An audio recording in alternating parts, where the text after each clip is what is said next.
ನಮಸ್ತೆಸ್ತು ಮಹಾಮಾಯೆ ಶ್ರೀಪೀಠೆ ಸುರಪೂಜಿತೆ ಶಂಖಚಕ್ರಗದಾಹಸ್ತೆ ಮಹಾಲಕ್ಷ್ಮೀ ನಮೋಸ್ತುತೆ.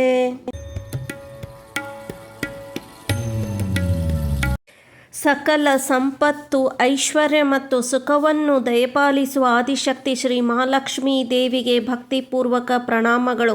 ಮಹಾರಾಷ್ಟ್ರದ ಕೊಲ್ಹಾಪುರ ನಗರದಲ್ಲಿ ನೆಲೆಸಿರುವ ಈ ದೇವಾಲಯ ಭಾರತದ ಅತ್ಯಂತ ಪವಿತ್ರವಾದ ಶಕ್ತಿಪೀಠಗಳಲ್ಲೊಂದು ಆಗಿದೆ.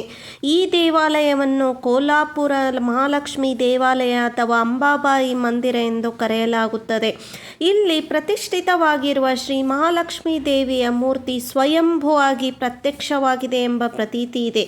ದೇವಿಯ ದರ್ಶನ ಮಾಡಿದರೆ ಜೀವನದ ಕಷ್ಟಗಳು ದೂರವಾಗುತ್ತವೆ. ಪುರಾಣಗಳ ಪ್ರಕಾರ ಮಹಾಲಕ್ಷ್ಮೀ ದೇವಿ ರಾಕ್ಷಸ ಸಂಹಾರಕ್ಕಾಗಿ ಇಲ್ಲಿ ನೆಲೆಸಿದರು ಎಂಬ ಕಥೆ ಇದೆ. ಈ ವಿಡಿಯೋದಲ್ಲಿ ನಾವು ಕೊಲ್ಹಾಪುರ ಮಹಾಲಕ್ಷ್ಮೀ ದೇವಿಯ ಇತಿಹಾಸ, ಮಹತ್ವ, ದರ್ಶನ ವಿಧಾನ, ಪೂಜೆ ಸಮಯ, ವಿಶೇಷ ಉತ್ಸವಗಳು ಎಲ್ಲ ಸಂಪೂರ್ಣ ಮಾಹಿತಿಯನ್ನು ತಿಳಿಯೋಣ.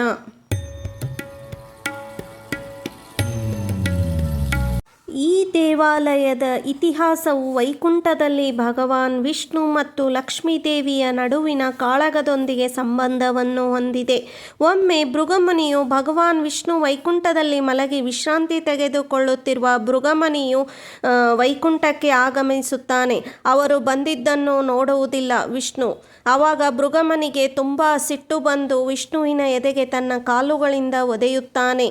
ಆದರೆ ವಿಷ್ಣು ಭೃಗುಮುನಿಗೆ ಯಾವುದೇ ಶಾಪವಾಗಲಿ ಕೋಪದ ಮಾತುಗಳನ್ನಾಗಲಿ ಆಡುವುದಿಲ್ಲ. ಬದಲಾಗಿ ಆತಿಥ್ಯವನ್ನು ತೋರಿಸುತ್ತಾನೆ.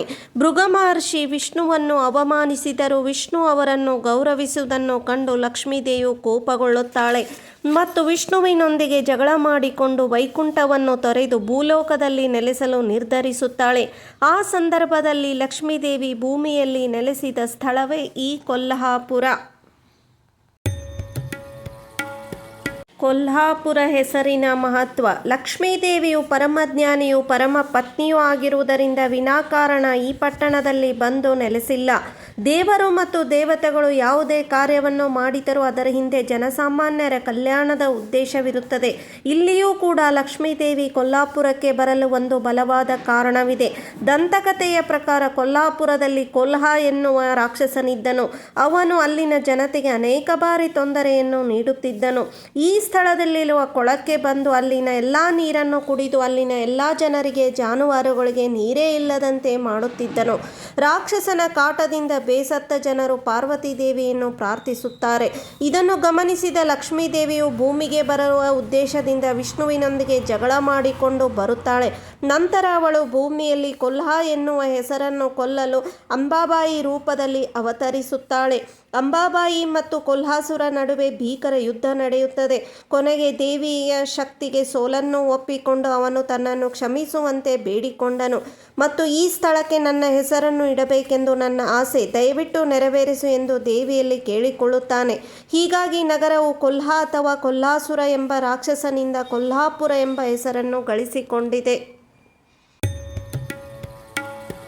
ಕೊಲ್ಹಾಪುರ ಮಹಾಲಕ್ಷ್ಮಿ ದೇವಾಲಯವನ್ನು ಶಕ್ತಿಪೀಠ ಅಂತ ಯಾಕೆ ಕರೆಯುತ್ತಾರೆ ಅಂದರೆ, ಪೌರಾಣಿಕ ಕಥೆಯ ಪ್ರಕಾರ ದಕ್ಷ ಪ್ರಜಾಪತಿ ದೇವಿ ಸತಿಯ ತಂದೆ.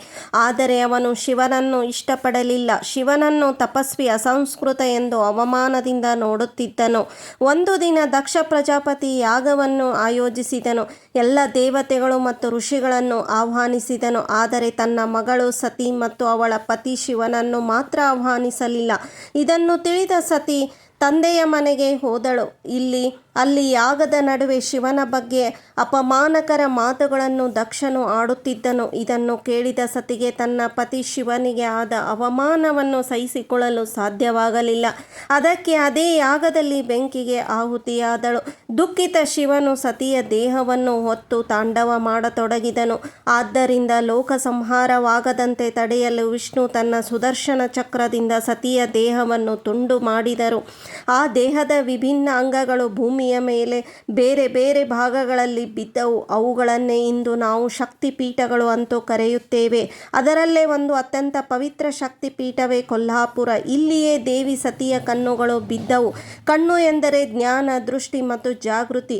51 ಶಕ್ತಿಪೀಠಗಳಲ್ಲಿ ಕೊಲ್ಹಾಪುರವನ್ನು 18ನೇ ಶಕ್ತಿಪೀಠ ಅಂತ ಕರೀತಾರೆ. ಕೊಲ್ಹಾಪುರದಲ್ಲಿ ದೇವಿ ಮಹಾಲಕ್ಷ್ಮಿ ರೂಪದಲ್ಲಿ ನೆಲೆಸಿದ್ದಾಳೆ. ಈ ದೇವಾಲಯವು ವಾಸ್ತುಶಿಲ್ಪದ ಪ್ರಕಾರ ಚಾಲುಕ್ಯ ಸಾಮ್ರಾಜ್ಯಕ್ಕೆ ಸೇರಿದೆ ಮತ್ತು ಇದನ್ನು 7ನೇ ಶತಮಾನದಲ್ಲಿ ನಿರ್ಮಿಸಲಾಯಿತು.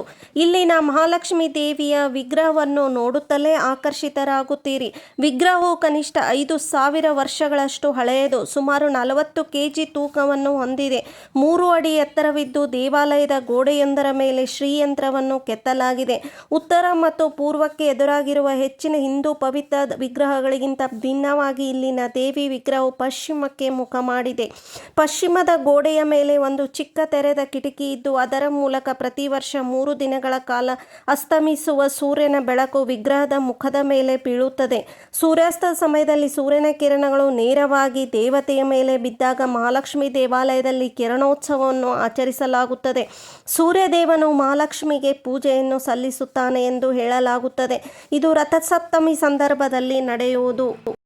ದೇವಾಲಯವು ಪ್ರತಿದಿನ ಬೆಳಗ್ಗೆ 4:30ಕ್ಕೆ ತೆರೆಯಲಾಗುತ್ತದೆ ಮತ್ತು 5 ಗಂಟೆಯಿಂದ ದರ್ಶನ ಪ್ರಾರಂಭವಾಗುತ್ತದೆ. ರಾತ್ರಿ 10:30ರವರೆಗೆ ದರ್ಶನ ಲಭ್ಯವಿರುತ್ತದೆ. ಸಾಮಾನ್ಯ ದಿನಗಳಲ್ಲಿ ಬೆಳಗ್ಗೆ ಬೇಗ ಬಂದರೆ 1 ಗಂಟೆಯಲ್ಲಿ ದರ್ಶನ ಸಿಗುತ್ತದೆ.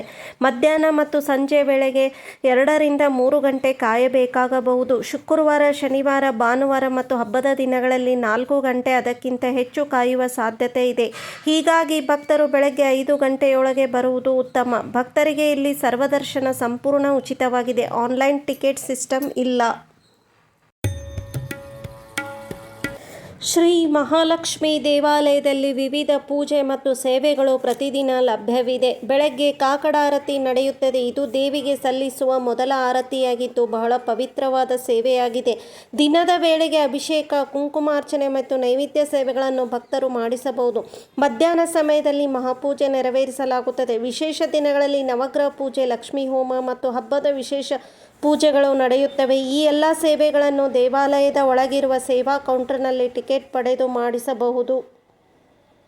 ಈ ದೇವಸ್ಥಾನದಲ್ಲಿ ಭಕ್ತರಿಗಾಗಿ ಉಚಿತ ಅನ್ನದಾನ ವ್ಯವಸ್ಥೆ ಇದೆ. ದರ್ಶನ ಮಾಡಿದ ನಂತರ ಭಕ್ತರು ಅನ್ನದಾನ ಭೋಜನವನ್ನು ಪವಿತ್ರ ಪ್ರಸಾದವಾಗಿ ಸ್ವೀಕರಿಸಬಹುದು.